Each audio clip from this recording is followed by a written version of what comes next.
Hi, I'm Stan Brakhage. This is the second in a series of programs which will be aired weekly. And finally, we've got a title for this series. Listening to the first tape that we made a week ago, Len Barron suggested the title, The Test of Time. And I thought that sounds fine. And those of you that remember the story, I was talking about Kirkpatrick listening to Charles Ives, or rather to Charlie Ruggles, playing chords over and over again, and finally in irritation interrupting him and saying, how long is this going to go on? And without breaking stride, Charlie Ruggles said, I'm giving it the test of time. So that's how things come to be named, and it's a good name. I'll try to live up to it. Today I want to talk about Eugene O'Neill. I'm teaching a course at the University of Colorado in the drama of O'Neill and Williams, and I've been spending the whole summer steeped in O'Neill, reading Schaeffler's biography, which is about 800 pages, more than usually you'd want to know about any human being. And I want to, in the broadcast today, to just be very brief about something that I think is the major misunderstanding of Eugene O'Neill. Always, all my life, I've heard theater goers, actors, college professors, people in literature, damning O'Neill with faint praise in the form of saying that, well, he's a tremendously powerful writer for the theater. He may be America's greatest dramatist, but he couldn't write. Some of them are more specific about that. They say he couldn't write poetry, and that was his defeat, and so he stumbled on as best he could with his integrity. And I had bought this line about him. There's some truth to it, but there's a greater truth I've come to sense as I read his plays over and over again and think about his life and about all the creative people I've known. O'Neill could write poetry, and I'm going to prove it to you. Here's a poem that young Eugene O'Neill wrote. I know how the beast of the desert feels as the steel bars shut him in. I know how he fights a superior force with never a chance to win, how he paces across his narrow cage as he drags his life in fruitless rage. For I, too, am shut in, bound by a chain of circumstance to a life that knows no peace, fettered more closely than bird or beast by duties that never cease. Closely the bars of my cage are set, strong to withstand my wild regret, and no hope of release. Now that's a fine poem for those or any times. It's a poem in the sense of what was popular as poetry in America, and in fact in the world at that time, certainly the English-speaking world. It's Kipling to some extent. It's more introspective and disturbing than Kipling. It's absolutely true of his life. It comes out of Thompson's The Hound of Heaven by way of Oscar Wilde's Ballad of Reading Gaol, and it's a kind of poetry that was printed in the newspapers at that time even. I don't mean in some obscure poetry section, but I mean even sometimes on the front pages when appropriate. He could have been very successful as a poet. He chose not to be, or was forced not to be, by a circumstance that he did so much mean this statement that he made, his wild regret, that he couldn't express it with those old tum-ti-tum rhythmic lines and rhymes. They're really absurd when you have something that desperate to express. And with typical Yankee ingenuity, he took the risk and succeeded at throwing all that over as he began writing his plays. And in 1921, he came out with The Emperor Jones, in which he had by that time completely thrown away such poetics. I mean, I can't stand words that have tick attached to the end of them anyway. He had thrown them out, and as you'll hear in this example that I brought of James Earl Jones doing two scenes from O'Neill's Emperor Jones, he's content to have boxed in through the Provincetown Players on McDougall Street in 1921, to have boxed in an audience in a savage, wild scene of beating drums and finally screaming and whimpering and grunting, along with some of the hardest new sense of poetry that one could imagine. The inarticulate seeming but carefully crafted and deeply felt and meant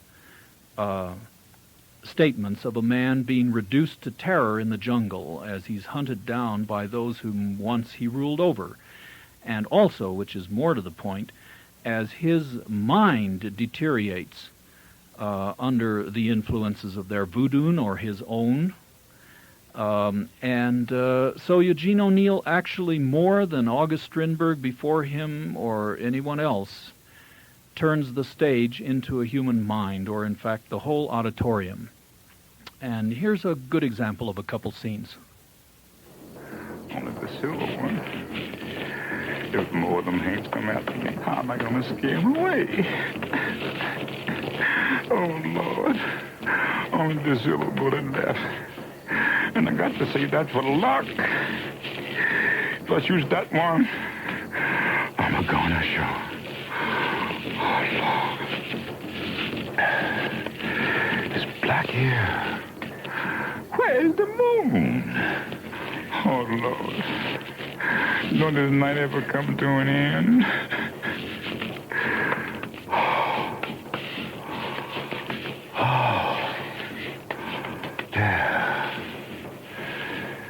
Feels like a clear place. I've got to lie down and rest. I don't care if them niggas does catch me. I got to rest.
There's no way to really give you the feeling over the air of this whole play, because it does depend upon a mix of the drums, the sight of the man, the background, the cyclorama, which was put up by the Provincetown Players in their small little narrow theater. It depends, which, by the way, was inspired by Gordon Craig's work in the theater.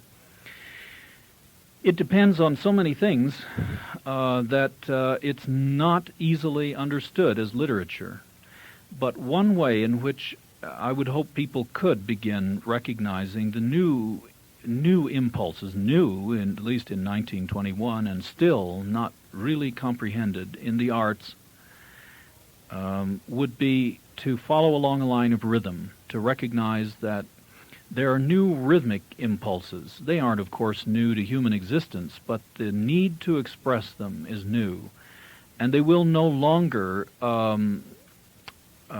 humans can't continue to carry the emotions they're feeling in rhythms that were essentially determined by horses and carriages, or riding horseback earlier yet, or so forth. In other words, there are, and in fact, external sounds have ceased to be the main point, because there's come to be a drive to express the inner mind. At the time, in Provincetown Playhouse Group attracted all to it who were interested in drama. Edna St. Vincent Millay wrote aria da capo for them. Even Dr. William Carlos Williams came over from New Jersey and hung around and helped to put together some sets and got the inspiration for writing his plays. And I could go on, naming people famous and people who became famous and then were forgotten, and people who were considered very important at the time and who were too busy working to play the games of politics that get you printed or performed on a stage. But I want to follow the career of one person. I was reading in the book about a Louise that was one of the wildest flappers of this group. And in fact, when she turned down one of the Provincetown Players to marry someone else, he committed suicide, and that created one of the great scandals of that time. And I was imagining Louise facilely, as people do when they read a book about someone. And suddenly it named the man that she married, Varèse. Edgar Varèse, and that was Louise Varèse, and my brain almost turned entirely around, because that was the woman I had known in the 50s as that beautiful, graceful, strong, powerful, lovely, warm, elderly lady who invited us into the home of Varèse. By us, I mean myself and my composer friend Jim Tenney, and into his studio where we were not permitted to smoke. And it was Louise who endeared us forever in the tension of meeting the great composer Varèse and listening to all his ideas, who leaned over and whispered to us while he was searching out a manuscript, "You know, you can go into the bathroom, and if you open the window about an inch, you can smoke, and blow your smoke out the window, and Edgar will never know." It was also Louise who recognized that we weren't eating very well, and who managed to provide for us sometimes as many as 3 meals called snacks in an afternoon. This sweet, wonderful person, who was, like so many others, someone who carried sparks from the Provincetown Playhouse early productions, and O'Neill's unacknowledged, but absolutely should be clear to us now, theater of the mind. Varèse was entirely different than Louise. He was different than anyone I met. In fact, all different parts of his body were different, because he dressed in a multitude of plaids. Plaid shirt, plaid tie with diagonals, a plaid coat of totally different color, plaid pants. He'd have worn plaid shoes, I'm sure, if they made them. And he was a walking example of the kind of music that he made. I'm going to play a piece now that he played to us at that first meeting. They're interpolations of what, or the tapes he was making for what was later to be his gigantic piece, Deserts, which included 3 tapes mixed with and interspersed by orchestral music. he played us just this tape, and I think it has an echo with O'Neill's theater and with the endeavor of most of the living artists I've known. So here it is, the third interpolation, the bare tape without orchestra of Edgar Varèse.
So that piece by Varèse I've chosen to play for you because in the spirit of this broadcasting, I want to provide things from my collection of tapes over the years, and odd and strange things, records that are out of print, poems from books often that are out of print, poets reading poetry and having conversations and so on. I want to present material which isn't available.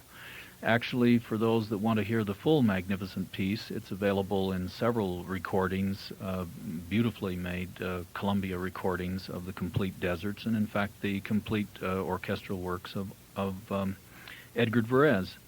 But now I want to tell you a little bit about the story of how this piece came to be. Varèse, after marrying Louise, did not just stay in the village. He stayed into the late 30s, as I understand it, until he had a nervous breakdown. A breakdown that was caused by the increasing neglect of music, the refusal to accept even what was at that time his rather more standard orchestral works. And pressures, all these pressures converging in his mid-age crisis, I suppose. And after all that initial excitement of the 20s, the society was burning down unless you were very, very social and could pick up on the social dilemmas of the times, as, say, Orson Welles did with his Mercury Theater. So anyway, for whatever all reasons, Varèse cracked up and got into that position very much like the American composer Charles Ives had before him, and where he could not stand to hear any noise whatsoever. He'd begin to tremble. And Louise Varèse, who was very good at translating, supported both of them across a 10-year period by translating the novels of Simenon. She also later did some beautiful translations of, for instance, Rimbaud. But during this period, it was just a bread-and-butter translating that would permit her to take him to Death Valley, which is where they lived across from the late 30s to the mid to late 40s. And he recovered himself and began to compose, and it's across that period that he orchestrated and then began making, collecting these sounds to be interpolated within the piece. And that's why many people call him the father of electronic music. I mean, he was imagining electronic music back in the 20s and was working on it in the 30s and, of course, in Death Valley in the 40s, when there wasn't really anything but wire recorders and, of course, records that could be cut, but no way to control the sounds in the way in which he wanted to. He was anticipating the tape recorder. So that by the time I met him in the early 50s, he was still relying on these very early tapes. He had in 1952, I believe, the first performance of Deserts in Paris, France, and he was, of course, from France. Then came back and lived out his life in the village. I also want to be sure to include this story. What finally killed him was he went into a hospital for a hemorrhoid operation that he didn't even need, but would have made him more comfortable, and there was some problem with anesthesia, and he died on the operating table. But when I knew both him and Louise, they were among the most vibrant. He was at the height of launching, really, the whole involvement with electronic music in this country and abroad. He was concerned with where even sounds would mix in the very air. He was coming out of a tradition that I want to give you some example of too, but mainly I want to stress that from the beginning, long before he became the father of electronic music, his drive was similar to O'Neill's and many others in the sense of needing to express something of the inner mind, the inner thought process at work, for which the old forms of music would not do. The filmmaker Ingmar Bergman said that, quote, "Art lost its basic creative drive the moment it was separated from worship. In former days, the artist remained unknown, and his work was to the glory of God." I would make the claim that it's all the same pursuit, but that the cathedral has become the mind, not in the sense of egocentric or a giant monument, which it also, unfortunately, is too often thought of, but as an endless way through to the universe and to forces and patterns that we don't understand. Just so that you don't think that this is only a modern pursuit, consider the Greek pipes that I played last week, and I'll be bringing some Indian pieces later. But I want to carry on the tradition of flute music with one of Varèse's most lyric, beautiful, earlier pieces done, I believe, in the 30s, called Density 21.5. It finally came to that title because it took a platinum flute to play it, and here it is.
And now we'll close, as usual, this program with the tone poem piece of music called Seer by the man I take to be the father of American music, Charles Ives.